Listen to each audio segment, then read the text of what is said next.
The finale of Envious doesn't wrap things up with big dramatic twists or fairy tale endings. Instead, it does something much more honest and a lot more uncomfortable. It forces every character to confront the gap between what they thought life would be and what it actually is, and by the end, the real resolution isn't about fixing that gap, it's about accepting it. Vicky's speech about envy is the emotional core of the episode and the entire season. When she says, if you're not envious, you're a dumbass, she's not just being blunt for the sake of it. She's finally admitting something most people hide. Envy isn't about other people, it's about mourning the life you thought you'd have. Her perfect life vision is specific. Stable husband, peaceful home, a baby, and everything calm and unpredictable. But her reality, messy, unpredictable, emotionally complicated, held together with duct tape. And that's the point. The show isn't saying her life is bad, it's saying it's real. Vicky missing Bruno's Taekwondo event feels small on the surface, but it hits hard. Because it represents something bigger. You can try your best and still miss important moments. That's life. Old Vicky might have spiraled, blamed herself, felt like a failure, and compared herself to a perfect version of motherhood, but this time she doesn't break. And even more importantly, Nora doesn't attack her. Instead, Nora recognizes something deeper. Women are constantly stretched too thin, expected to be everything everywhere all at once, and judged no matter what they do. That quiet understanding between them is huge. It's not about competition anymore, it's about shared reality. When Matthias tells Vicky Bruno chose you, that's the emotional turning point of her entire arc. Because Vicky's biggest insecurity wasn't just about missing moments, it was about feeling like she didn't qualify for this life. Not the biological mother, not the traditional setup, and not the perfect family. But that line reframes everything. Family isn't about how it starts, it's about who shows up. Bruno trusts in her, calling her when he's scared, that matters more than any idealized version of motherhood. And when Vicky finally says she loves him, it's not dramatic, it's earned. That's her letting go of the fantasy and choosing what's real. Caro's storyline is quieter but just as important. On paper, her situation looks like a fresh start. New apartment, independence, and a chance to rebuild. But she doesn't see it that way. To her, it's a consequence.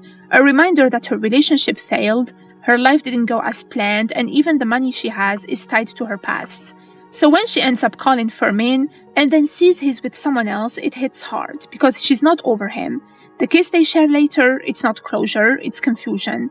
It shows that feelings don't disappear just because a relationship ends. Moving on isn't linear, and you can want independence and still feel pulled back. Caro's arc isn't resolved, and that's intentional. That chaotic moment where everyone gets stuck inside Caro's apartment might seem like comic relief, but it's symbolic. She's trapped in the life she didn't choose. New space, new reality, and no easy way out. And the only person who can help, Fermin.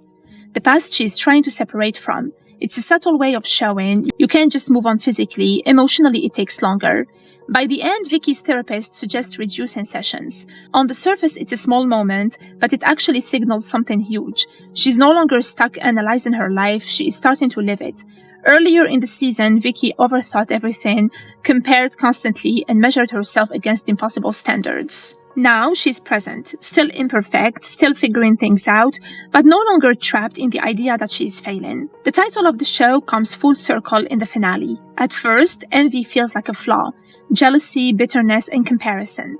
But by the end, it's reframed. Envy is just awareness. Awareness that life didn't turn out how you expected. Other paths exist. You're grieving something you never had.